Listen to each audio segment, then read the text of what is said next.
So that's beneath your skin. Is it bumpy at all? No, not at all. Yeah, I mean, it's really, I mean, you can kind of see like how it's kind of screwed in there a little bit. But geez. yeah, I know.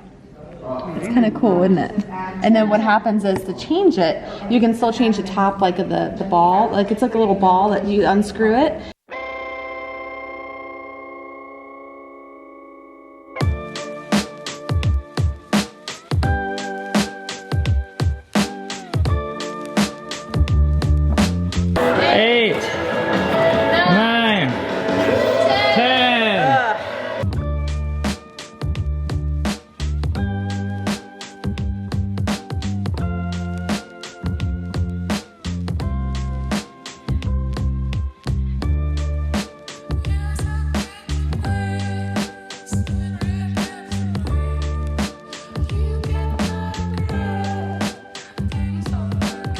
Seven Turn the vlog. said we needed to do, he was in charge and said we needed to do 100, what were they called? Crunches. I'm like, I can only do 50, and he's like, all right, well, you're gonna disappoint me, and I'm like, well, I guess I'm gonna have to live with that.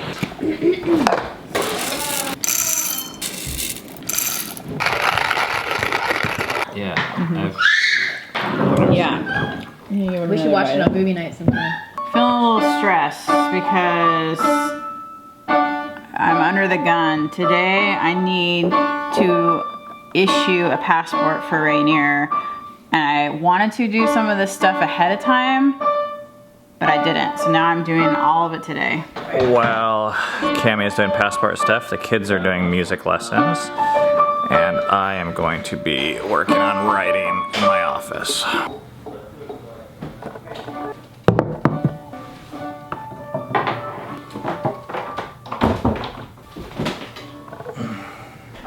Okay, here we are 2 hours later.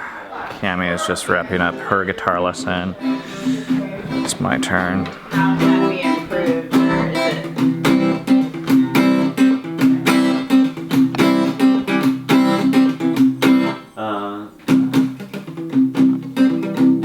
It looks like your sleeve is touching the guitar, and that might be something.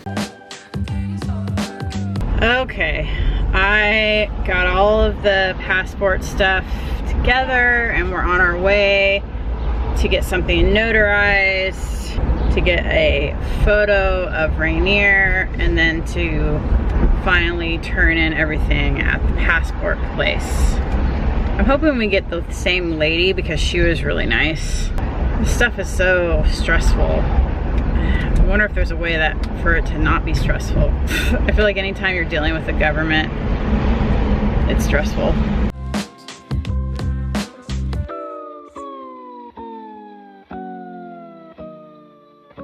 All right, step 1 of 3 is done.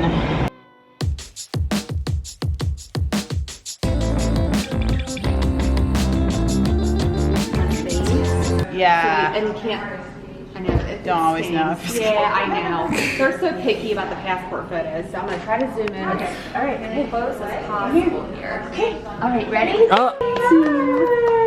Good job, bud. Hi. Oh. Oh no. Yay! Ready? Look up here. Hey. Hey! So I was like, well, if you see anybody who has to go to that area, then tell them to come here. We try to,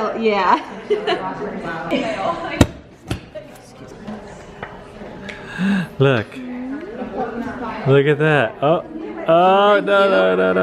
That's you. Oh, look at that. Step 2 of 3, that was easy.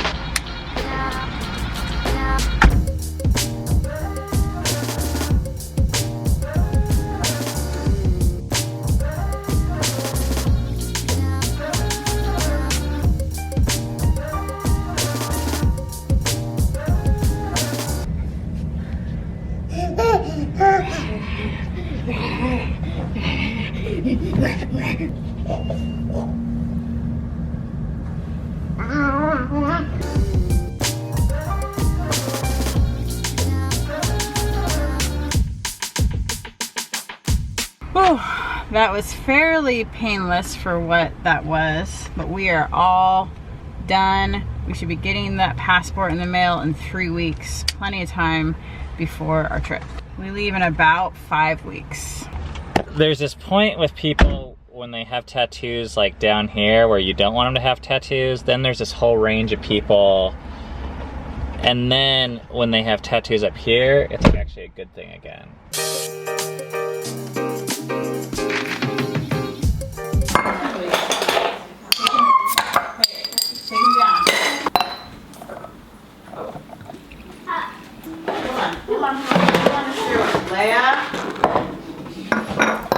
It's time for Q&A. 7, 6, 5, 4, 3, 2, 1. You'll never have the sacred stone. Oh, this you crazy mother.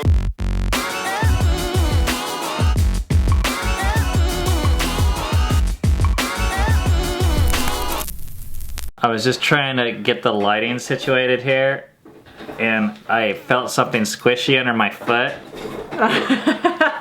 If my face looks like red or bruised, is it? It's a little red. It's because I got hit in the face with a racquetball. The good news is the guy that hit me gave me a key lime cake thing from Florida. On Instagram, Heather Qualk says, Cammie, we all love your birth video. Do you have any crazy, interesting birth stories from the other kids? Ben was cooking for a retreat on an island.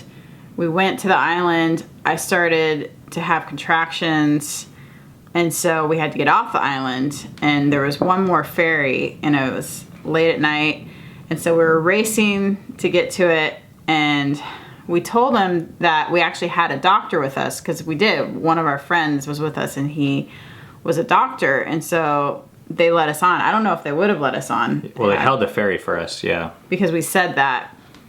So we get on, and then one of the ferry guys comes up to us and says, so which one of you is the doctor? It was Bernie. They know Bernie Oh from... yeah, from Austria. Said, I am.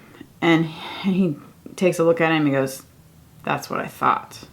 And totally didn't believe him that he just thought he was just some punk Austrian kid. We ended up getting back in time. I have long labors, so I didn't give birth till like the next day. Okay, I'm implementing the 1 minute timer again. Ariana Claudia asks, have you guys ever been to Canada? And have you ever thought of bringing the fam here? It's beautiful and we would love to have you. Thank you. Let me start my timer, hang on. When we lived in Seattle, we went to Canada all the time.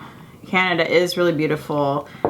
Our favorite place is in Victoria, and we have done several anniversary trips there. We did our honeymoon in Whistler. Oh yeah, there's that. That was a nightmare. I blocked that out of my mind.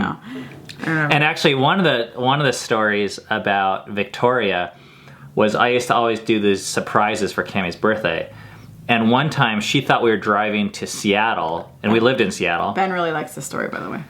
And we were almost to Canada, like hours away, before she realized that we weren't driving to her midwife appointment, just like basically 5 miles away or 10 miles away. I said, oh, we're taking a different route.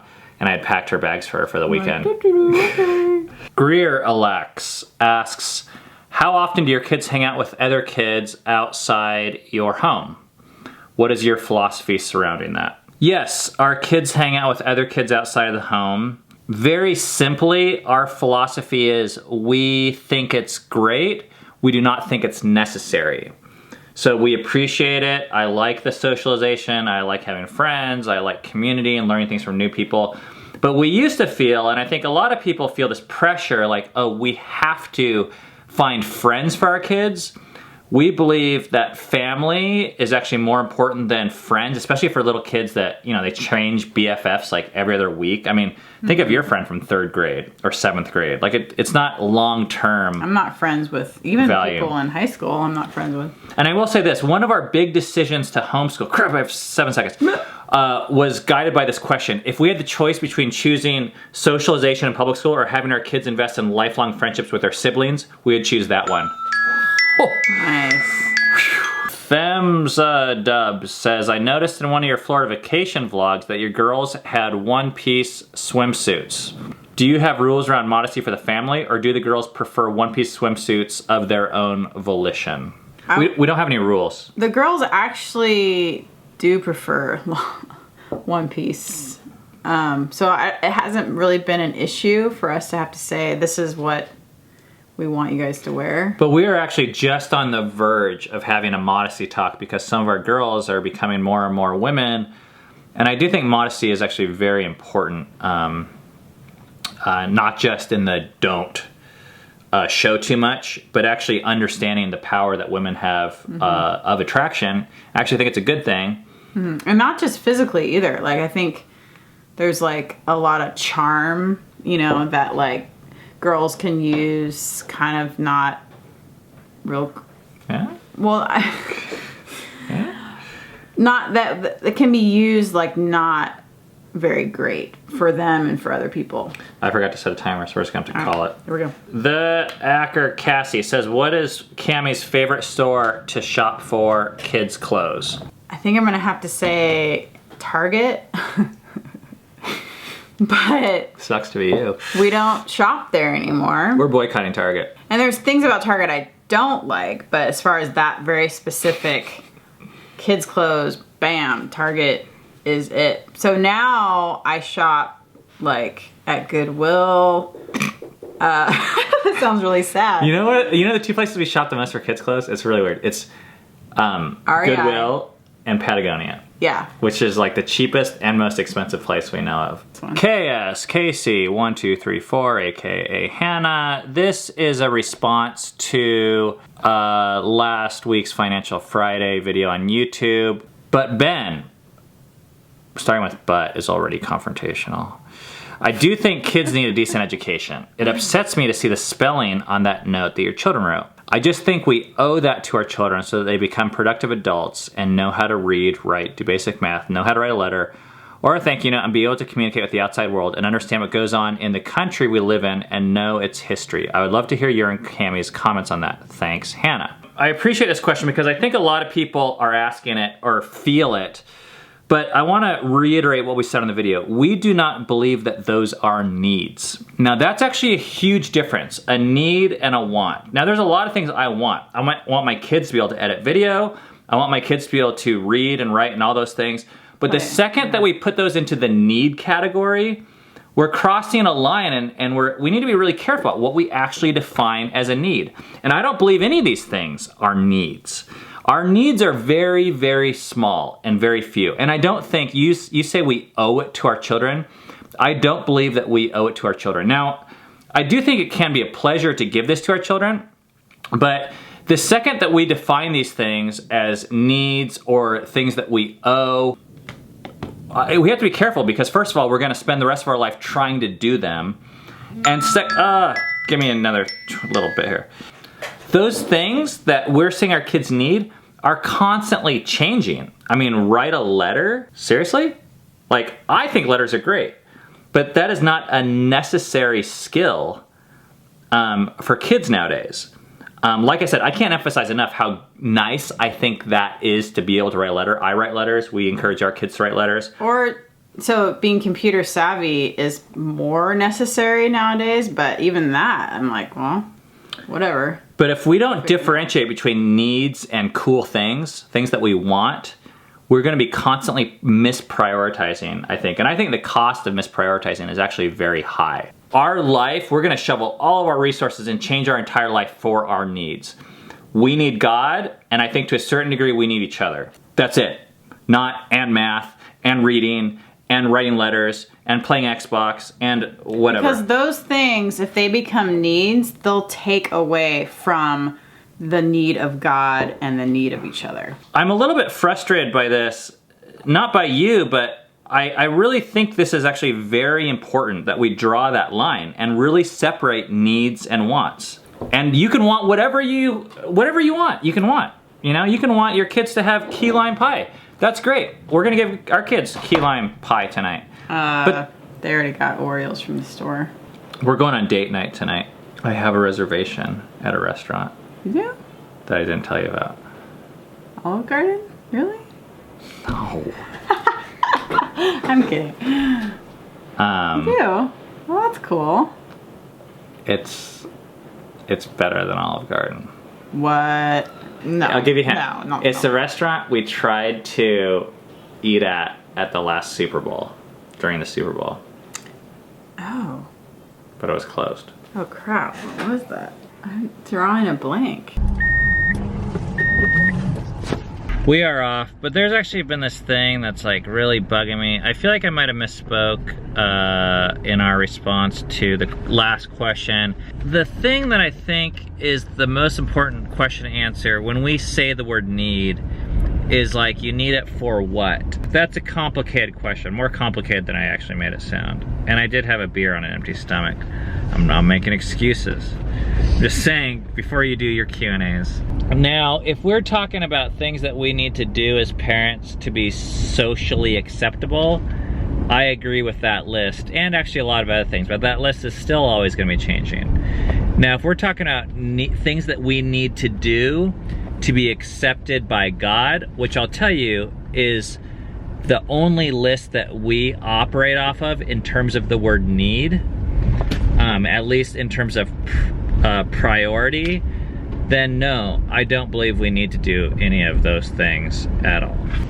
You noticing that our kids spelled the letter wrong, it kind of like proves my whole point. Like, you're right, but if that's the main thing that you saw in this like whole exchange that was like really beautiful and had all these like amazing moments of intimacy, then I think that kind of shows how the things that we think we need to do as parents will actually always get in the way of the most important things having to do with relationship. And it's not that spelling isn't important, but it's just like, what's more important, that our kids are confessing their deepest, darkest secrets to us, or that they get it right in spelling wise?